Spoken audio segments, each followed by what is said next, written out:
Hi guys. तो आज हमारा CSL का फर्स्ट डे का तीनों शिफ्ट का एग्ज़ाम कंप्लीट हो गया है। तो हम इस वीडियो में सब कुछ बात करेंगे कि हमारा फर्स्ट सेकंड थर्ड शिफ्ट में किस तरीके का एग्ज़ाम आया था, ठीक है। और हम बात करेंगे कि हमारे कौन से इंपॉर्टेंट टॉपिक्स हैं जो हमें ध्यान देना है, ठीक है। तो हम एक बार शुरू करते हैं। मैंने टॉपिक्स लिख लिए थे, अब मैं आपको बताना शुरू करूँगा। तो सबसे पहले हम बात करेंगे फर्स्ट शिफ्ट की, ठीक है। ऐसे हम सेकंड थर्ड शिफ्ट में बात करते चलेंगे। तो फर्स्ट शिफ्ट में रीजनिंग ऐसा बोल रहा है कि इजी टू मॉडरेट था। मॉडरेट में आप ये मान के चलो, मॉडरेट में आएंगे आपके जो एनालिटिकल रीजनिंग है। बाकी रीजनिंग आपको फर्स्ट सेकंड और थर्ड में तीनों में ही इजी देखने के लिए मिलेगी, ठीक है। उसके बाद आपको मैं बताऊं कि इम्पोर्टेंट टॉपिक्स कौन से हैं जो आपको देख के जाने चाहिए। तो आप पहले तो आपको TCS के PYQs अगर आपने अच्छे से किए हैं तो आपका आराम से हो जाएगा, ठीक है ना। ऐसा बोल रहे हैं कि PYQ जो TCS से थे ना, उससे भी नीचे नीचे ही इसका लेवल आया है, ठीक है ना। आपको सिलोइज्म से, सीरीज से हर शिफ्ट में 2 से 3 देखने के लिए मिलेंगे। नंबर सीरीज़, ये तीनों शिफ्ट के मैं जो भी मेरा रिव्यू मिला है तीनों शिफ्ट का मैं कंबाइन करके बता रहा हूँ। तो नंबर सीरीज़ आपको देखने के लिए मिलेगी, कि क्वेश्चंस देखने के लिए मिलेंगे, ठीक है ना। मैथमेटिकल ऑपरेशंस देखने के लिए मिलेंगे। पेपर फोल्डिंग देखने के लिए मिलेगा, ठीक है ना। अब बहुत इजी आ रहे हैं, अच्छे से डायरेक्शंस के भी आपको देखने के लिए मिलेंगे, अच्छे से हो जाएंगे। और आपको अगर इसका सोर्स देखना है तो सोर्स आप बस क्या रखो, इसका CGL की जो आपकी आंसर कीज है ना, CGL की आपकी स्टेनो की, और जो आपका ये क्या कहते हैं सिलेक्शन फेज की जो आपके आंसर की आपको आपके पास नहीं है तो आप मेरे टेलीग्राम जो डिस्क्रिप्शन में दे रखे उसमें से कर लीजिएगा, वहाँ से मिलेंगे। बस आप उनको भी अगर सॉल्व करके चले जाओगे ना उनको, तो आपको बहुत ज़्यादा बेनिफिट होने वाला है। आप आराम से 24 से 25 कर लोगे, ठीक है, आराम से। और ऐसी वीडियो मैं लाता रहूँगा। अगर आप मेरा चैनल सब्सक्राइब नहीं किया, आप मेरे चैनल सब्सक्राइब कर लेना। रीजनिंग इतना ही करना है कि जो आपकी आंसर कीज टेलीग्राम पे अवेलेबल है उनकी प्रैक्टिस करनी है, वो आपको मेरे टेलीग्राम पे मिल जाएगी। इसके बाद आता है हमारा मैथ्स में देखा जाए तो मैथ्स आपका मॉडरेट टू हार्ड आ रहा है। मॉडरेट टू हार्ड ऐसा बोला जा रहा है कि पहले सेक्शन जो पहला शिफ्ट था उसमें तो जो अरिथमेटिक था वो एडवांस के कंपैरिजन में ज़्यादा था, मतलब ज़्यादा क्वेश्चंस थे, ठीक है ना। पर सेकंड शिफ्ट में ऐसा बोला गया कि दोनों 50-50 हो गए। और थर्ड शिफ्ट में ऐसा बोला जा रहा है कि दोनों भी ऐसे इक्वली आए थे, पर कैलकुलेटिव जो थे वो बहुत ज़्यादा आ रहे हैं, ठीक है ना। अगर मैं आपको टॉपिक्स की बात करूं तो तो टॉपिक्स आपको जो अरिथमेटिक में देखने के लिए मिलेंगे वो SI CI, इनका difference, profit and loss, time speed distance, average, time and work, pipe and system, इससे ज़्यादा देखने के लिए मिल रहा है अर्थमेटिक में। और वैसे ही अगर मैं एडवांस की बात करूं तो एडवांस में आपको देखने के लिए मिलेंगे सर्कल, स्क्वायर, ज्योमेट्री से फॉर्मूला बेस्ड क्वेश्चंस, अलजेब्रा से फॉर्मूला बेस्ड क्वेश्चंस, मेंसुरेशन से भी बहुत ज़्यादा आ रहा है। और हाँ, कोऑर्डिनेट ज्योमेट्री भी आप इसमें देख के जा सकते हो। इसमें से भी क्वेश्चन बेसिक पूछ रहा है, पर पूछ रहा है। और आपको ये भी बोला था कि किसी एक शिफ्ट में आपको क्वेश्चन देखने के लिए मिलेगा कौन सा, स्टैटिस्टिक्स का। तो स्टैटिस्टिक्स को भी आप ऊपर से स्किम थ्रू करके ही जाना, आराम से हो जाएगा। ट्रिग्नोमेट्री में वैल्यू बेस्ड क्वेश्चन आ रहे हैं, जैसे ट्रिग्नोमेट्री में आपको देखना मिलेगा 30 डिग्री की वैल्यू, 60 डिग्री की वैल्यू, इस पे बेस्ड क्वेश्चन ज़्यादा आ रहे हैं, ठीक है ना। तो मैथ्स ओवरऑल करने लायक है, डूएबल तो है। डूएबल है, क्या प्रॉब्लम है मैथ्स में कि मैथ्स अगर डूएबल है पर क्या है, कैलकुलेटिव है। तो आपको ऐसा नहीं करना कि जो आपको इजी क्वेश्चंस देख के स्किप करना आना चाहिए। अगर आप आराम से इजी क्वेश्चन फर्स्ट ट्राई में या पहले अटेम्प्ट में करके 19 से 20 क्वेश्चन कर पा रहे हो ना, बहुत ज़्यादा ठीक है। मतलब अगर 19 से 20 या 15 से 18 भी कर पा रहे हो तो भी बहुत बढ़िया है। बाकी आप सेकंड अटेम्प्ट के लिए छोड़ो, आप अगर वापस घूम के आओगे तो आराम से हो जाएगा, ठीक।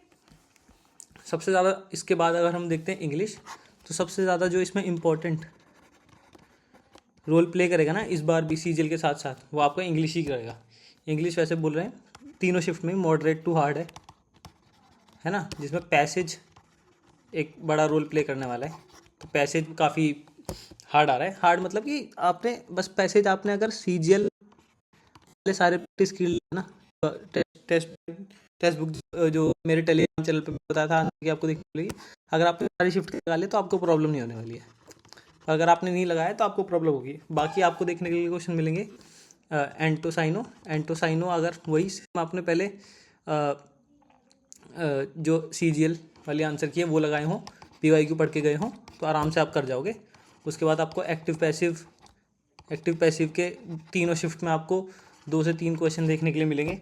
ठीक है, एरर डिटेक्शन के आपको 2 से 3 क्वेश्चन देखने के लिए मिलेंगे।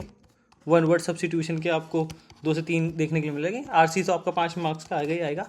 ईडियम एंड फ्रेजेस आ रहे हैं, पर PYQ बेस्ड ही आ रहा है, आप टेंशन फ्री रहो।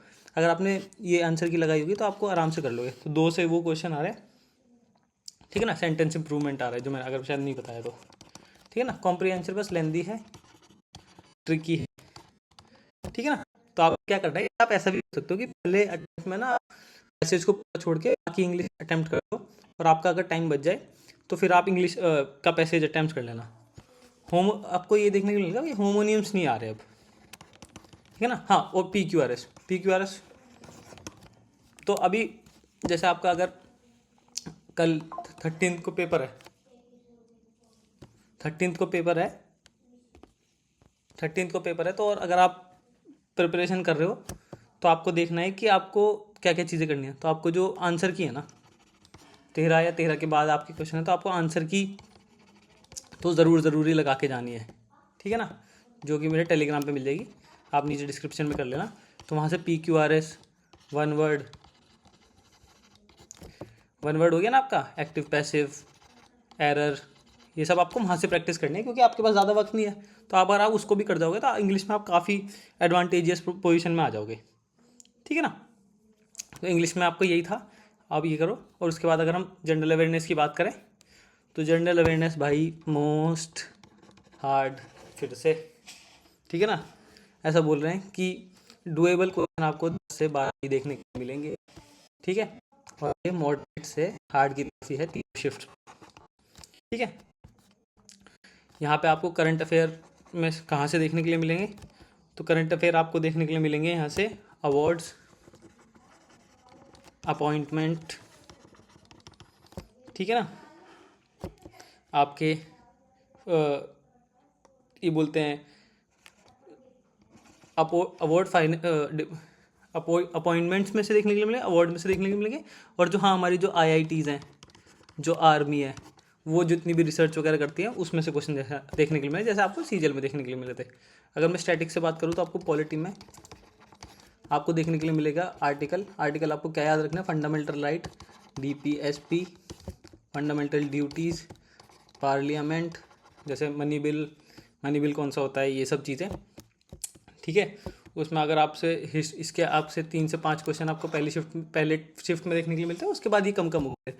हिस्ट्री में आपको देखना है, अगर मैं हिस्ट्री की बात करूँ तो GK का ज़्यादा बता सकता हूँ, क्योंकि GK में मेरे जितने भी दोस्त हैं उन्होंने मेरे को बताया। तो हिस्ट्री में आपको याद रखना है हड़प्पा, आपको हड़प्पा के बाद आपको गुप्ता एम्पायर, वहाँ से क्वेश्चन देखने के लिए मिलेंगे। गुप्ता के बाद आपको दिल्ली सल्तनत के बाद आपको मुग़ल। और अगर मैं मॉडर्न से बात करूं आपको, तो जो गवर्नर जनरल्स हैं और जितने भी ये आपके राजा राम मोहन रॉय, ये जैसे सोशल रिलीजियस रिफॉर्म्स हुए थे ना, ये आप एक बार पढ़ के चले जाना, ठीक है ना। बुक्स, हाँ, और इसमें बुक्स और ऑथर से भी क्वेश्चन पूछ रहे हैं।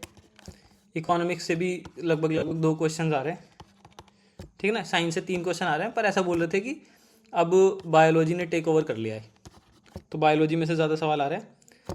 इकोनॉमिक्स में से आपको 5 ईयर प्लान, नेशनल इनकम जो आपको निकालनी आनी चाहिए, GDP से अगर आपको GDP से आपको NDG से अगर आप पे जाना है तो आपको पता है ना कि डेप्रिसिएशन माइनस करना होता है, तो अगर ये सब भी आपको आना चाहिए, ठीक है ना। और आपने अगर और आपको अच्छा इम्प्रूव करना है अपना GK का सेक्शन, तो मैंने आपको जो माइंडसेट है ना, उससे आप आराम से 3 से 4 क्वेश्चन आराम से करके निकल जाओगे।